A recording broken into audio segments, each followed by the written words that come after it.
Welcome back. આગળ વધીએ. રોટી, કપડાં અને મકાન એ જીવન માટે આ પાયાની જરૂરિયાતો છે, પણ આ સિવાય બહેતર જીવન માટે એટલી જ જરૂરી છે શિક્ષણ અને આરોગ્યની તમામ સેવાઓ. આજે પણ દેશમાં આરોગ્યનું માળખું જોઈએ તેવું મજબૂત નથી. ત્યારે આ વખતના બજેટમાં આરોગ્ય ક્ષેત્રે શું મોટી જાહેરાતો કરવામાં આવી છે, જોઈએ અમારા આ ખાસ રિપોર્ટમાં.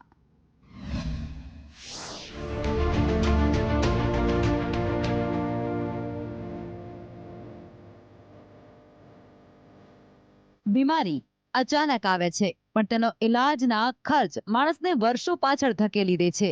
કૂદકે ને ભૂસકે વધતી આ મોંઘવારી સામાન્ય માણસના ખિસ્સા ખાલી કરી રહી છે.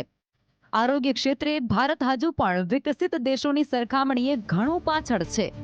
ઇન્ફ્રાસ્ટ્રક્ચરથી માંડી સામાન્ય માણસની આરોગ્ય સુવિધાઓ સુધી પહોંચવામાં પણ ઘણા સુધારની જરૂર છે. 2026ના બજેટમાં ન માત્ર એલોપથી પણ માનસિક સ્વાસ્થ્યના ક્ષેત્રમાં પણ રાહત આપવાની કોશિશ કરાઈ છે. નાણામંત્રીએ આરોગ્ય ક્ષેત્ર માટે 1,04,599 કરોડની જાહેરાત કરી છે.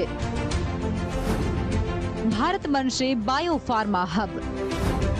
ભારતને વૈશ્વિક બાયોફાર્મા હબ બનાવવા માટે આરોગ્ય ક્ષેત્ર માટેની સૌથી મોટી જાહેરાત બાયોફાર્મા શક્તિ પહેલની શરૂઆત કરાઈ છે. આગામી 5 વર્ષમાં આ પહેલ માટે 10,000 કરોડ રૂપિયાની ફાળવણી કરાશે, જેનો મુખ્ય હેતુ બાયોલોજિક્સ અને બાયોસિમિલર દવાઓ માટે મજબૂત સ્થાનિક ઇકોસિસ્ટમ ઊભી કરવાનો, આયાત પરની નિર્ભરતા ઘટાડવાનો અને સાથે સાથે ભારતને દવાઓના વૈશ્વિક સપ્લાયર તરીકે સ્થાપિત કરવાનો છે. ડાયાબિટીસ અને કેન્સર માટે સસ્તી દવાઓ. બાયોફાર્મા પર ભાર આપવાનો એક મોટું પરિણામ એ પણ હશે કે ડાયાબિટીસ અને કેન્સર જેવી બીમારીઓ માટે ઓછી કિંમતની દવાઓ ઉપલબ્ધ થશે. આ બંને રોગો ભારતના સૌથી ઝડપથી વધી રહેલા આરોગ્ય પડકારોમાં સામેલ છે. બાયોલોજિક દવાઓના ઘરેલું ઉત્પાદનને પ્રોત્સાહન આપી સરકાર ઉત્પાદન ખર્ચ ઘટાડવાનું લક્ષ્ય રાખી રહી છે અને તેનો સીધો ફાયદો દર્દીઓને થશે. દવાઓ સસ્તી થશે અને સાથે સાથે જાહેર આરોગ્ય ખર્ચ પરનો ભાર પણ ઓછો થશે.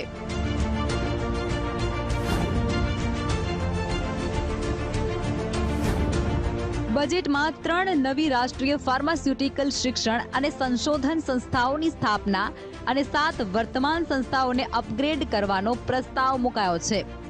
આ સંસ્થાઓ એડવાન્સ્ડ ફાર્માસ્યુટિકલ શિક્ષણ, સંશોધન વગેરે પર ધ્યાન કેન્દ્રિત કરશે. ક્લિનિકલ ટ્રાયલ સાઇટ્સનું નેટવર્ક.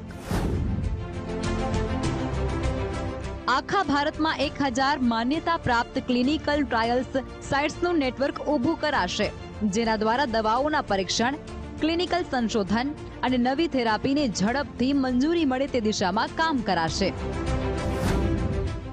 જિલ્લા હોસ્પિટલો.